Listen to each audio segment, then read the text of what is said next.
Welcome to Middle East Forum's webinar and podcast series. I am Cliff Smith, the director of the Washington project at the Middle East Forum. Today, our guest is my friend, Sean Durns, who is here to talk about Lebanon, Hezbollah, and the media. First, let me give a little bit of background of Sean. Sean is a senior research analyst for the Committee for Accuracy in Middle East Reporting and Analysis, otherwise known as CAMRA. In that role, he has extensively critiqued the biased, incompetent, lazy, or just flat out wrong coverage of events in the Middle East, which, to be quite frank, is all too common, particularly in mainstream Western media. Additionally, Sean is a hardcore history buff, especially of modern Middle Eastern history, and I'm always fascinated by his writings, which are extensive and use his knowledge of the history of the Middle East as well as current events, and present a very interesting picture of what we need to do and what ought to be done for the past, present, and future of the Middle East.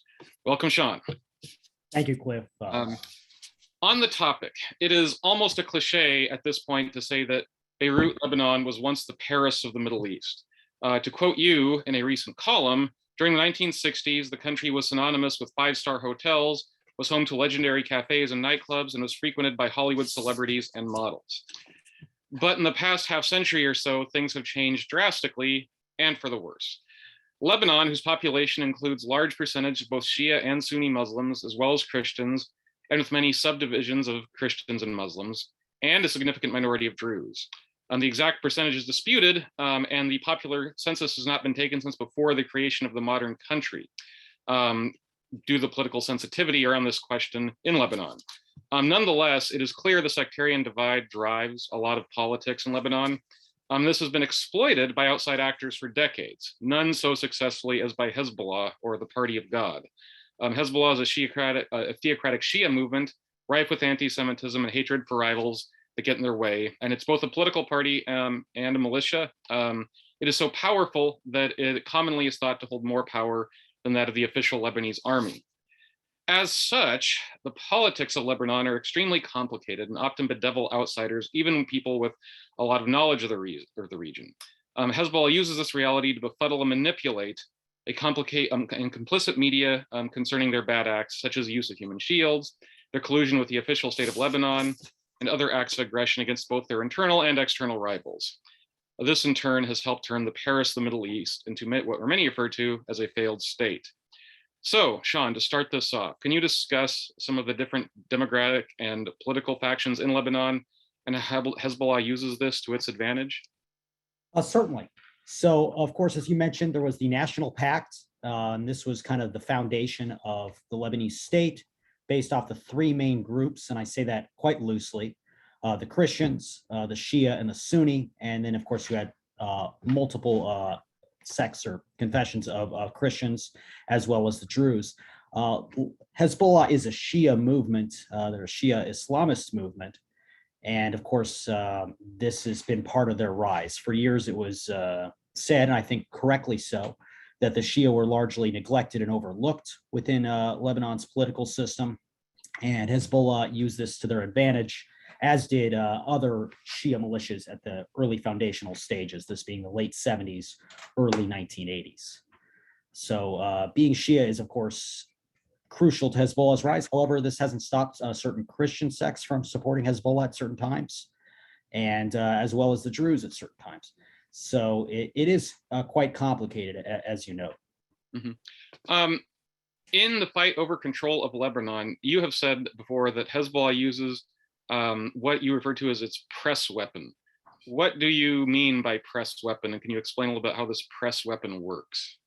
Yeah, this is a great question, Cliff. And of course, that's the main thrust of this webinar. Hezbollah has used the press since its inception to achieve its goals. And some of those goals are, of course, recruitment. Hezbollah wants to show that it's strong, it's popular, and this is an essential part of its image, and image is power, certainly in Lebanon. So that's a huge part of it as well. However, Hezbollah also uses it as for psychological warfare. So they want to exert or exaggerate rather their influence and strength to intimidate their opponents. And that includes not only Israel and the United States, but also their opponents within Lebanon itself. And how exactly does it utilize this? I mean, what are the tools it uses to make the press do what it wants or say what it wants? Why is there an ideology that gets the press to go along? Is it naivety? Things like this. How does it work functionally? Great question. So the chief weapon is intimidation, and that's always been the case since Hezbollah's inception. In the 1980s, there was a string of journalists that were tortured, kidnapped, and in some cases murdered, as well as non-journalists. So most famously, perhaps William Buckley, the CIA station chief, who replaced Bob Ames. So that's part of their tactics, is intimidating journalists. You don't necessarily need to, if you have this long history of holding journalists hostage, torturing them. One famous journalist, Terry Anderson of the Associated Press, was held for more than 6 years by Hezbollah, from 85 to 91. So that is an established history. Journalists are well aware of it. Now, I can get into this later, but how they use that does differ in today's era, based off of whether you're a foreign reporter or whether you're a local reporter. Hezbollah is going to be much more likely to intimidate you if you are a local reporter. This isn't always the case. In fact, over the weekend, we had a Iranian dissident living in Brooklyn who someone, perhaps we do not know at this point, connected to Hezbollah, tried to get into her house, was armed with an AK-47. And so that is still a developing story. But if you look at how Hezbollah treats, in particular, I would say Shia journalists, like Lachlan Slim, who was assassinated, I believe 18 months ago or so, he was Shia and he was a critic of Hezbollah. So if you are Lebanese, and especially if you're going to infringe upon that area of Hezbollah's control, which is to say that of Shia, they are probably going to hit back hard and treat you perhaps differently than they would, say, an American or a British journalist who might be living there, and might be treated more with kid gloves. So that actually leads me to my next question that I was going to ask. I am an amateur by the standards of people like you on understanding Lebanese politics, which is extremely complicated, as you know, and I mentioned. This intimidation you refer to, among other things, as you pointed out, this is directed both at domestic press and foreign press. And it is quite clear to me, and you can correct me if I'm wrong, that much of what goes on in Lebanon politically is trying to control how outside actors interact with Lebanon, be it Syria, Saudi Arabia, Israel, the US, France, so on and so forth.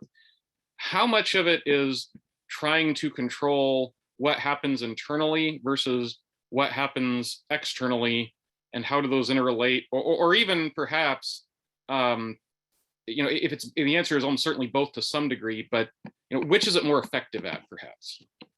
Great question. I think the priority in Hezbollah's effectiveness is chiefly, especially in today's day and age, with internal politics and internal image.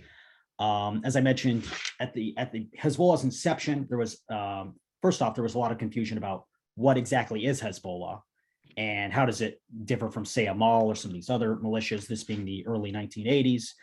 And then as that became increasingly clear, and as Hezbollah's myth of being a Lebanese national resistance movement was really shot down, particularly after Israel withdrew in 2000 and Hezbollah remained there, showing that they are not a national movement, and they never have been, then that kind of line with the foreign press lost its strength. Mm-hmm. I think that this has been the trend going forward for the last 2 decades, is that if you look at foreign reporting on Hezbollah, it's become still far from perfect, very problematic, but it's become better. And conversely, Hezbollah, as it's gained greater control within Lebanon, has shown an even greater willingness to assassinate, murder, and intimidate opponents within Lebanon. So, wow, that's a big, trying to think through the implications of that. That's, I mean, this shift in how effective it has been, would you say it affects their behavior internally? And by internally, I guess I mean in the region, or even worldwide, really, a lot or a little, or is that sort of in flux depending on how things are going at the moment? I think it's in flux, but I do think that the trend for the last 20 years, of course, is Hezbollah consolidating its control over Lebanon. Mm-hmm. There are some analysts, notably Tony Badran with FDD, who says that Lebanon is Hezbollah, Hezbollah is Lebanon. And there's others that say that that's not the case, but I think that there is no disputing that Hezbollah today is better armed, better equipped than it was 20 years ago. And if you can have an incident like, say, the Beirut port explosion in 2020, I believe it was in August, where you had an explosion, murdered 218 people, left something like 300,000 homeless. I mean, a devastating, one of the largest non-nuclear blasts ever, took place because ammonium nitrate, likely stored by Hezbollah, exploded, devastating blocks and blocks within a major urban center. And there's been no real investigation. And in fact, one of the judges that was investigating was forced to resign. So Hezbollah has shown itself that one of the staples of being a country, of course, is having control over your borders. And Hezbollah has control over Lebanon's borders and is able to obstruct an investigation into the largest non-nuclear blast one of the largest non-nuclear blasts in history. Yeah. That's astounding. That was actually, then you're actually beating me to my next question. As far as the blast goes, this goes to that. The consensus, I think, in the weeks and months after that blast was that, this was finally going to shake the foundations of Hezbollah support. This is going to change Lebanese politics forever. I remember listening to several regional experts in another podcast about this in the month or so afterwards. And everything I have seen said that has simply not been the case. They may have taken some mild setbacks in parliament, but that hasn't really functionally changed their power at all. Do you want to comment on that? And sort of, you can also, it'd be interesting, discuss how the press has been part of that. That's a fantastic point. And I think, it's funny. Well, it's not funny. It's actually very tragic. But over the weekend, I was revisiting Michael Totten's book, The Road to Fatima Gate. I know Mr. Totten has done some work for MEF in the past. He's a superb journalist. And that book is one of the best accounts, I think, of seeing how Hezbollah works to try and distort press coverage. Totten talks about it at length. And one of the things that book mentions, and this is a book from over 15 years ago, is the sort of optimism that happened with the Cedar Revolution in 05 or 06 after Rafik Hariri, the Lebanese prime minister, was assassinated. And there was just a tremendous period of optimism that maybe this would be the moment that would break Hezbollah's control. And fast forward a decade and a half, that's clearly not been the case. So there is this perennial optimism that maybe this is going to be the moment of freedom for the Lebanese people. And you saw that in May, where Hezbollah experienced some losses in parliament, and anti-Hezbollah coalitions gained some support. However, Hezbollah wasn't even in the government until 2005. So the trend is in the opposite direction. And at the end of the day, while that's certainly promising, and I think there's other promising data that we can get into in terms of Hezbollah losing some support, this is still the Middle East. And as with many other places, who holds the gun holds the power. And that is unequivocally Hezbollah. I see. On this topic, we have seen similar intimidation of press in other places. I mean, recently, for example, it was revealed that the Associated Press had an office in Gaza that was also they co-habilitated with Hezbollah in that same building. So obviously, some of this is press complicitness in what's going on. How much of it do you think is being complicit versus how is this different, I suppose, what I'm asking, than what's happened in Gaza or other parts of the Middle East where press coverage is, shall we say, less than perfect? I think it's actually very similar in some respects to the example that you noted with Hamas in Gaza. And I have a theory on that, which is to say that if you take a look at press coverage of, say, Al-Qaeda, or ISIS, or Boko Haram, or what have you, Islamist groups whose principal target is not necessarily Israel, many press outlets, Western press outlets, have no problem referring to those organizations as terrorist groups. That is less frequent with Hamas and Hezbollah, and I've written about this before in UNS and elsewhere, where they tend to refer to these groups as militant organizations. So there is some complicity. And also, to your point, to take it back to the Beirut bombing blast, there are numerous areas in Beirut itself, and certainly in southern Lebanon, more than 200 villages, where Hezbollah is firmly ensconced with weapons and munitions depots. And you don't really see any reporting on that. Then you haven't really seen any follow-up reporting in Beirut itself by foreign journalists based in Beirut about, geez, where are there any other areas that are holding explosives? And could this potentially cause another explosion or what have you? There really hasn't been any reporting on that. And I think that that is complicit because these are obvious questions. But of course, they're not being asked. And I think part of that has to do with Hezbollah's intimidation. And the problem there is journalists don't talk about that usually. Yeah. Individuals like Michael Totten are an exception to the rule. And just to our guests, I should have said this earlier, we will talk for another few minutes and then we'll have questions. We already have a number of questions in the Q&A section, but in a few more minutes, we will go to those and we'll answer as many as we can before our time is up. But yeah, this is a very bedeviling problem. And as you have pointed out, there have been many rises and falls in terms of how people view Hezbollah's future. And Hezbollah so far has always wound up on top, with the understanding that at the end of the day, Iran controls Hezbollah, at least insofar as controls their ability to project power and such. What can be done, if anything, to weaken them in Lebanon? And does more fair or less bias or giving into their intimidation less in press, is that a big part of it? Yes, it is. So one thing that I think can be done is not make the problem worse. And an example of that would be our support for unquestioning support across bipartisan support across multiple administrations for the Lebanese armed forces. The LAF has colluded with Hezbollah. It's a documented fact. It's not really up for dispute. Lebanon's commander-in-chief, which right now is Michel Aoun, Christian president, has made pro-Hezbollah statements and in fact owes his position in part to Hezbollah support. So I think that the US really needs to examine aid to the LAF. It certainly presents us with leverage. And at the very least, we probably shouldn't be giving money to the LAF, which has collaborated with Hezbollah, for example, on the southern border with projects that are meant to ensconce human shields or hide weapons depots. This is antithetical to the purpose of our aid to the LAF. What do you say to the argument that, well, if we cut support for the LAF, then we will have no influence in Lebanon and other forces will just rush in? What is your response to that? My response is, if we have influence, I'd like to see it. Yeah, there's been, we've been giving the LAF money for years now and training, and it's paid off in the sense that, okay, well, there's been examples of LAF working with Hezbollah to fight Sunni jihadists, but nonetheless, they're still propping up Shia jihadists who themselves have ties to many Sunni jihadists. So there's no real evidence of that influence. I think that's something that, diplomats like to say, people that like to stay the course like to say, don't rock the boat, but the boat has holes in it and it's sinking. And this is readily apparent.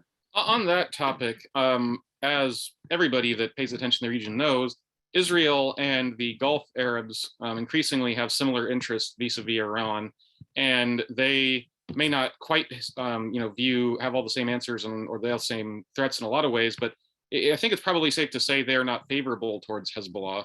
Yet, like Saudi Arabia kind of goes back and forth in providing aid to Lebanon. How does the Sunni Arabs view this? And also, is the Sunni Arab press any better than any place else when covering Lebanon? Great question. In some cases, I would say that they're better. In other cases, I'd say that they're worse. As far as Arab influence in Lebanon, it differs dramatically. As you noted, the Saudis have long had a very vested interest in Lebanon with Hariri, both father and son. So that is another complicating factor, absolutely. I do tend to think that in some respects, Arab media, I'm using that as a very broad term, tends to get the details right more than many Western journalists. And of course, this is also part of the problem with a long-standing trend in journalism, which is the removal of foreign bureaus. And a huge decline in foreign bureaus over the last several decades. And as a result, reporters are more dependent on local fixers, stringers, or the wire services, or in some cases, Arab media. All right, we'll go to questions from our audience now. We have a number already, but again, if you have any more, please type them into the box. We'll get as many as we can. This one is from Murray Feldman. Why does the UN at least seem to support Hezbollah? Great question. The UN, I think, supports Hezbollah because the UN is anti-Israel.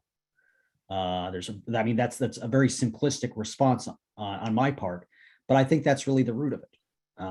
The UN supports resistance to and attempts to abolish the Jewish state. They wouldn't ever say that, certainly, but there's been a long-running trend, and you see it with the peacekeepers there in the region. At the very least, they're not really inclined to do anything to prevent or to enforce UN Security Council resolutions, which themselves for more than 3 decades say that Hezbollah should be disarmed and abolished. That's clearly not what's happened.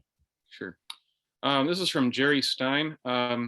Given Hezbollah's contempt for Israel, how do you explain their concurrence with the Lebanese government to decision to import natural gas from Israel vis-a-vis Egypt's LNG pipeline or plant? Fantastic question. And I know MEF fellow Jonathan Spire wrote a great piece on this, I believe in the Jerusalem Post last week, kind of revealing the story. Yes, I think that Lebanon is in absolutely dire straits. Of course, this is, that's an evergreen line. You could be saying that, as you noted, for the last half century. But right now, Lebanon's economic circumstances are absolutely dire. And, you're going to take help where you can get it. And perhaps this gives the Israelis, some might feel, some leverage. I think that's certainly up for debate.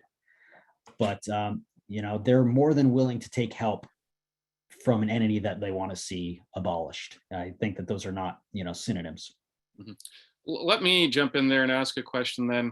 Given the fact, it may be true that they've been in dire straits before, but if they're in so dire straits where they are much more willing to do things like that they haven't done in the past, does that create any openings for the West, for Israel, for the Gulf Arabs to actually effectuate any change in Lebanon and to lessen or weaken Hezbollah's influence?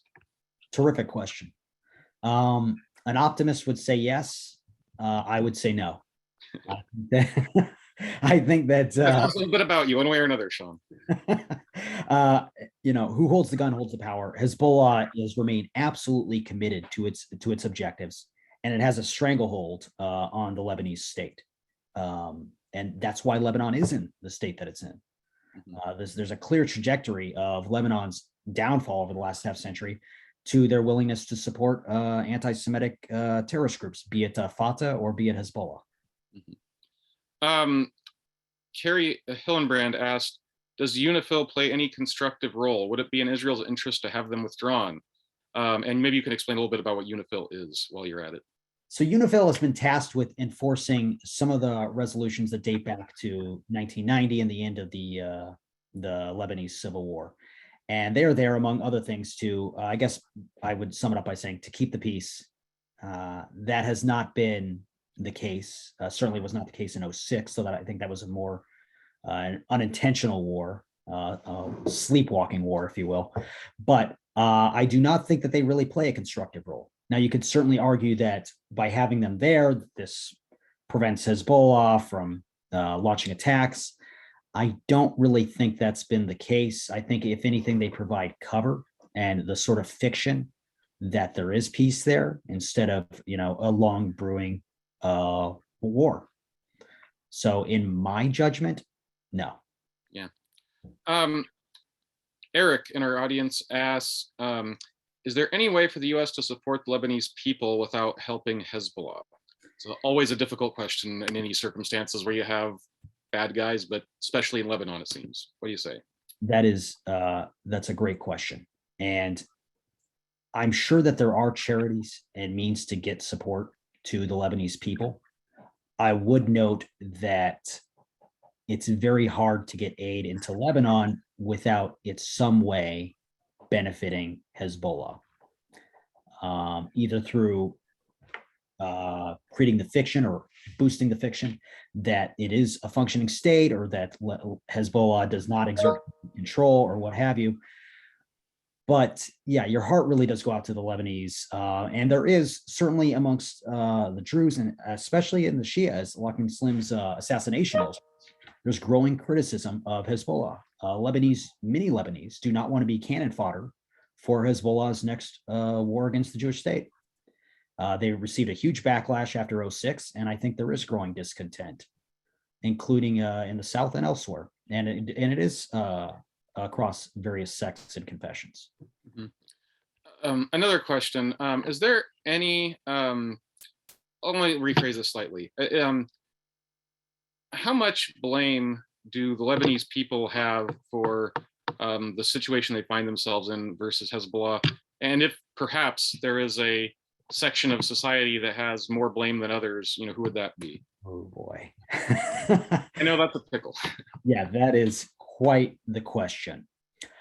I'd be reluctant to place blame across any one sect or any one confession.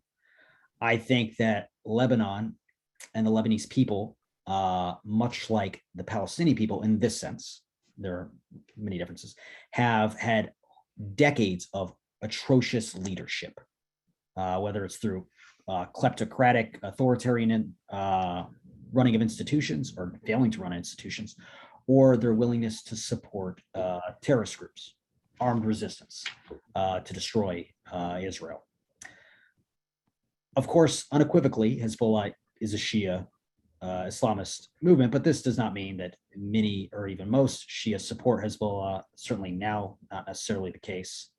But it changes. In the 1980s, there was broad support by many Shia, depending on where, of course, for Hezbollah. So I'd have to pass the buck on putting any one sector, any group for blame, but there's also no denying that this rise of support for anti-Semitic terrorist groups coincides with the destruction of Lebanon. Let me get phrased. Stuart Salome asked a question. I'll rephrase it slightly, to my understanding. If it is true, as is often discussed, that Iran has armed Hezbollah, at least in part, as a deterrence to Israel attacking its nuclear facilities, what do you think that means in terms of how will Hezbollah behave if Israel strikes Iran's nuclear facilities? Does it function as a deterrent? Speak to that area. That is a great question. I wrote a piece in the National Interest, I think, roughly 6 weeks ago, kind of delving into this topic. I think that Iran wants it as a deterrence, and it has been a deterrence in the sense that Israel's had the capability to go full bore and destroy huge chunks of Beirut, southern Lebanon, and they have not done so. They've resorted to mowing the grass in similar fashion as they've done against Hamas in Gaza. That will not be the case if Israel does strike Iran's nuclear weapons program, which, as I've written, I think that they will. And if that happens, Hezbollah will be deployed. They will attack, as will other Iranian proxies, Hamas, Islamic Jihad, etc. The real issue, of course, with Hezbollah, Hamas uses human shields unequivocally. Hezbollah has entire villages in the south that are human shields. And so the war, and the chief of the IDF's general staff has made remarks on this, that war will be cataclysmic with loss of civilian life that I don't think we've seen in the multiple wars between the wars, or in the multiple conflicts, say 06 with Hezbollah, or 2014, 2021 with Hamas, what have you. This would be a war of an entirely different sort. And part of the reason for that is because Hezbollah has these massive human shields, entire villages in the south, huge areas of Beirut. And this is a subject that journalists really aren't writing about. And they need to be, because this is a loss of life that I think is impending, and it's going to be drastic.